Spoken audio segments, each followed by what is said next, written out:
प्रथमतः सर्वांना सप्रेम रामकृष्ण हरी। मी तुम्हा सर्वांचं स्वागत करतो आमच्या संत विचार या यूट्यूब चॅनलवरती। ज्यांच्या मंदिरामध्ये मी बसलेलो आहे असे असलेले श्री क्षेत्र शेगाव निवासी असलेले श्री संत गजानन महाराजांच्या चरणी साष्टांग दंडवत प्रणाम आणि वारकरी संप्रदायातील परम आराध्य दैवत पंढरीश पांडुरंग परमात्मा तसेच सकल संत मायबापांच्या चरणी साष्टांग दंडवत प्रणाम करून मी आपल्या या व्हिडिओला प्रारंभ करत आहे। व्हिडिओ बनवण्याचं कारण काय आहे तर ते कारण अत्यंत महत्त्वाचं आणि अत्यंत गरजेचं आहे, म्हणून मी हा व्हिडिओ आपल्या समोर प्रस्तुत करत आहे। तुम्हा सर्वांना माहितच आहे, आपल्या या संत विचार यूट्यूब चॅनलवरती आपण संतांच्या वाक्याला प्रमाण मानून जी काही संप्रदायामध्ये घटना घडत असतील, निषिद्ध असेल किंवा विहित असेल, दोन्हीही प्रमाणभूत आपण मानत असतो। ते प्रमाण आपल्याला आपण दर्शवून दाखवून मगच आपण आपला विचार हा या ठिकाणी मांडत असतो। संप्रदायामध्ये जर संप्रदायाची माहिती पूर्णतः नसेल तर आपल्याकडून कुठल्या तरी संप्रदायाला बदनामी न करता सुद्धा बदनामी केल्याचा आपल्याकडे आरोप लागत असतो। म्हणून कुठल्याही गोष्टीची शहानिशा केली पाहिजे, अभ्यास केला पाहिजे। जर आपण अभ्यास भूगोलाचा केला आणि पेपर जर इतिहासाचा आला ना तर 110% मनुष्य त्या ठिकाणी चुकीचे म्हणजे चुकीचे मार्ग त्याला भेटतात।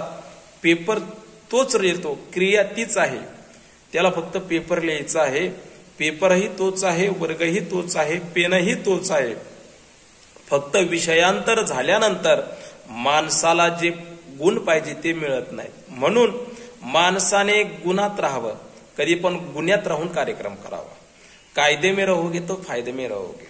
वारकरी संप्रदायाला जे काही नियमावली आहे त्या नियमावलीमध्ये राहून आपण कसं संप्रदायाला कुठल्याही नियमाला गालबोट न लावता कसं आपण समाजाला प्रबोधन करू शकतो, कसं आपण समाजाला कीर्तन पद्धती सांगू शकतो। आपल्या भागवत संप्रदायामध्ये कीर्तन पद्धती 2 आहे। अत्यंत महत्वाचं साधन आहे कीर्तन। श्रवणम कीर्तनम, प्रथमतः श्रवण आणि दुसरं कीर्तन आहे। त्या कीर्तन पद्धतीचे दोन पद्धती आहेत। कीर्तनाचे 2 प्रकार आहेत। एक आहे नारदीय कीर्तन पद्धती, एक आहे व्यास कीर्तन पद्धती। व्यास कीर्तन पद्धती म्हणजे व्यासपीठावरती बसून श्रीमद भागवत कथा करणं, शिवपुराण कथा करणं अथवा संप्रदायामध्ये प्रवचन करणं, याला म्हणतात व्यास कीर्तन पद्धती। आणि दुसरी आहे ती नारदीय कीर्तन पद्धती। त्या नारदीय कीर्तन पद्धतीचा जो काही नियमांचा भंग सध्या आपल्या डोळ्यासमोर आपल्याला बघायला भेटत आहे, सोशल मीडियावरती जे काही अश्लील चाळे दिसत आहेत आपल्या डोळ्यासमोर, लहान लहान मुलं जे विना घेतात, विना घेतल्यानंतर नको नको अशा प्रकारचं ते हावभाव करतात, नको नको अशा प्रकारचं ते डान्स करतात। पावली तर त्याला म्हणताच येणार नाही, पावली मी तर त्याला म्हणणारच नाही। संप्रदायामध्ये वरिष्ठ कीर्तनकार कोणी असो, ते जर त्यांना पावली म्हटले तर मी सुद्धा त्यांना पावली म्हणाल। पण ज्यांच्या मार्गाने आपण जात आहोत, मार्ग दावणे गेले आधी दयानिधी संत ते, त्या मार्गाने ज्यावेळेस आपण जात असतो तर संतांनी दाखवलेला मार्ग, संतांनी घातलेली नियमावली आणि संप्रदायाच्या नियमामध्ये राहून आपण त्या संप्रदायामध्ये वावरत राहावं, जेणेकरून संप्रदायाचा प्रचार प्रसार हा आपल्याकडून उत्तम अशा प्रकारे व्हावा आणि संप्रदायाची उन्नती व्हावी, की संप्रदाय पतनाकडे जाऊ नये। संप्रदायावरती डोळे ठेवणारे डोमकावळे खूप आहेत। डोमकावळे असे आहे की संप्रदायाला कुठंतरी छोटी घटना घडली की तिला तपिलं करून सांगतात, वाढून सांगतात आणि संप्रदाय कसा धुळी मातीत मिळवण्याचा प्रयत्न करतायत। तरीही त्यांच्याच्याने काय होत नाही, कारण का कावळ्याच्या शापाने कधी गाय मरत नाही। म्हणून सनातन धर्म हा आहे की या सनातन धर्मावरती जे आघात करतायत त्या आघात करणाऱ्याला आपण कुठंतरी आपली जखम उघडी करून दाखवत असतो। आपली जखम उघडी करून दाखवत असतो म्हणजे काय करतो, एखादा कावळा जर वरती फिरत असेल आणि त्याला जर ते गायची जर जखम दिसली तर त्या जखमीवरती तो कावळा येऊन डोमकावळा चूच मारत असतो। म्हणून वारकरी संप्रदायामध्ये जे काही संप्रदायामध्ये राहून संप्रदायाला बदनाम करू इच्छितात करतात किंवा न चुकता त्यांच्याकडून चूक होती, ती चूक अत्यंत महत्वाची आहे सुधारणं. आपल्या घरामध्ये जर एखादा लहान मुलगा जर चुकीचं काम करत असेल किंवा दोन मुलांचे भांडण होत असेल तर ते भांडण चव्हाट्यावरती न नेता ते भांडण आपल्या घरामध्ये आपल्या वडीलधाऱ्या पुरुषांनी मिटवून समाजामध्ये आपली इज्जत कशी वाचवावी. तसं संप्रदायामध्ये लावणी मृदंग श्रुती टाळ घोष सेऊ ब्रह्मरस आवडीने तुकोबाराय सांगतात, आम्ही आमचा टाळ मृदुंग श्रुती म्हणजे विना लावून आम्ही त्या कीर्तन करू आणि त्या कीर्तन पद्धतीने नारदीय कीर्तन पद्धतीने आम्ही ब्रह्मरसाचं पान करू. काही आहे ब्रह्मरस देणारे वाद्य, काही भ्रमरस आहे, काही मद्यधुंद करणारे वाद्य आहे. कोणकोणते साधन आहे? एक आहे, तुम्ही जर ढोलकी ऐकली तर माणसाला काय करून काय नाही हे सुचत नाही, माणूस जेवायचं सोडून निघून जातो, मद्यधुंद होऊन जात असतो. त्याच्यामध्ये दोन ठिकाणी डीजे वाजला की माणूस भ्रमित होऊन जातो, माणसाचं संतुलन बिघडून जातं, नको नको तशा प्रकारे ते नाचतात. तोच नाद आजच्या या नारदीय कीर्तन पद्धतीमध्ये आलेला आहे. आपल्या समोर वाजतंय काय याचं भान आपल्याला राहिलं पाहिजे. आपल्या समोर कुठल्याही प्रकारचा डीजे, कुठल्याही प्रकारची ढोलकी वाजत नाहीये, तर आपल्या समोर एक नाद ब्रह्म ज्याच्यातून उमटतो, नाद ब्रह्म ज्याच्यातून जन्माला येतो, ज्याचे बोल कानावरती पडल्यानंतर आपल्याला सगळं संसाराचं भान, देह भान विसरून जातो. अशा पक्वता समोर ज्या वेळेस आपण नृत्य करतो ती पावली म्हणून अशी वाटली पाहिजे आपल्या डोळ्यासमोर, पावली म्हणून आपल्या डोळ्यांना वाटली पाहिजे. तुम्ही म्हणत असताल महाराज तुम्ही काय सांगताय आमच्या लक्षामध्येच येत नाही, तर मी काही सांगण्या अगोदर तुम्ही हा छोटासा व्हिडिओ पहा. हा छोटा मुलगा जो आहे संप्रदायामध्ये फेटा वगैरे बांधलाय, पटका बांधलाय, जो काही पक्वाचा समोर डान्स करतोय तो तुम्ही पहा एकदा. हे योग्य आहे की अयोग्य आहे आपण याचं नंतर विवेचन करू. तत्पूर्वी तुम्ही हा व्हिडिओ पहा एकदा.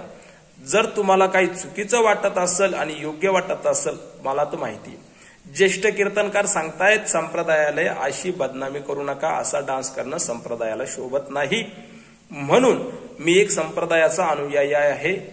ज्ञानोबा तुकोबारायांचं जर मी सेवक म्हणत असेल तर त्यांची नियमावली समजून सांगणं हे माझं काम आहे. मला असं वाटत आहे म्हणून मी हा व्हिडिओ बनवत आहे. चला तुम्हाला व्हिडिओ दाखवतो, त्याच्यानंतर तुमची प्रतिक्रिया सर्वांनी कमेंटमध्ये मला सांगा. योग्य वाटली तर योग्य, अयोग्य वाटली तर अयोग्य, पण संप्रदाय याला मान्य करत नाही, म्हणून मी याला निषिद्ध म्हणत आहे. अशा प्रकारचं नृत्य कीर्तन पद्धतीमध्ये होऊ नये, कारण कीर्तन पद्धतीचा काय नियम आहे? कीर्तन पद्धतीमध्ये भक्ती ज्ञानाविरहित इतर गोष्टी न कराव्या. आणि तुम्ही जर अशा प्रकारचे तमाशामधील जर डान्स करत असाल तर ती कीर्तन पद्धती ही ज्ञानाची किंवा भक्तीचं साधन नसून तर ते मनोरंजनाचं साधन आहे. कीर्तन पद्धती आहे 5 मिनिटाची चाल व्हावी, चिंतनावरती भर द्यावा, गायन कमी असावं, नृत्य कमी असावं, पावली थोडक्यात थोडकी असावी. तुम्ही जर पावलीलाच 10-5 मिनिटं नाचायला दिल्या असेल तर तो नाचा एका प्रकारचा होत असतो. म्हणून हा व्हिडिओ पहा, मग नंतर माझ्या व्हिडिओला कमेंट करा. चला तुम्हाला मी तो व्हिडिओ दाखवतो.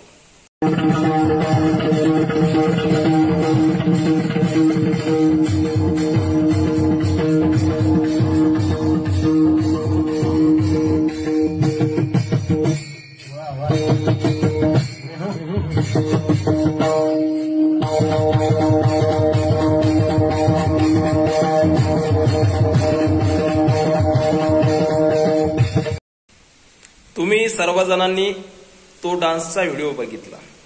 जो विना घेऊन पावलीच्या नावाखाली अश्लील चाळे करतात, कंबर हलवणे, उड्या मारणं, मानेला झटके देणं, तो कुठल्याही प्रकारची जुगलबंदीचा कार्यक्रम नाही. तर नारदीय कीर्तन पद्धती आहे. ते नारदीय कीर्तन पद्धतीमध्ये जुने आमचे हरिभक्तपरायण स्वानंद सुखनिवासी सद्गुरू श्री बोधे बाबा यांची कीर्तनामध्ये जी चाल गायली जायची ना महाराज, ती लई तलई 5 मिनिटाची चाल असायची.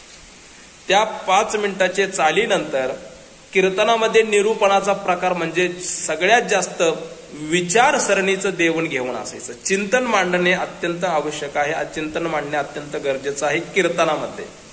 मग त्या कीर्तनामध्ये तुम्ही जास्त गायनही करू शकत नाही. त्या कीर्तनामध्ये तुम्ही जास्त हावभावही चुकीचे, किंवा संतांच्या ग्रंथाच्या विरहित कुठल्याही प्रमाणाला ते प्रमाण मानत नसत. याला म्हणतात वारकरी संप्रदाय.